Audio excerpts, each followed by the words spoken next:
ఏపీలో నిరుపేదలు అసలైన దసరా పండుగను జరుపుకుంటున్నారని మంత్రి మండిపల్లి రాంప్రసాద్ అన్నారు. అన్నమయ్య జిల్లా రాయచోటిలో సీఎంఆర్ఎఫ్ చెక్కులను పంపిణీ చేశారు. కార్పొరేట్ హాస్పిటల్లో నిరుపేదలకు మెరుగైన వైద్యం అందించేందుకు ప్రభుత్వం కృషి చేస్తుందని మంత్రి వెల్లడించారు.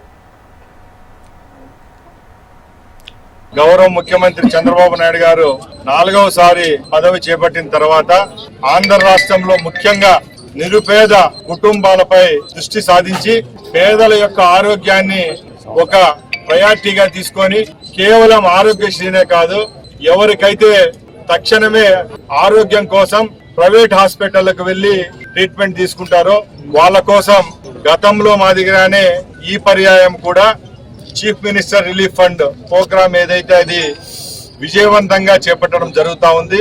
దానిలో భాగంగానే మన నియోజకవర్గమైన రాయచోట్లో గతంలో ఎప్పుడూ లేని విధంగా ఈ ప్రభుత్వం ఏర్పాటైన 12 నెలల్లోనే 5,15,00,00,000 రూపాయలు శాంక్షన్ చేయడం జరిగింది.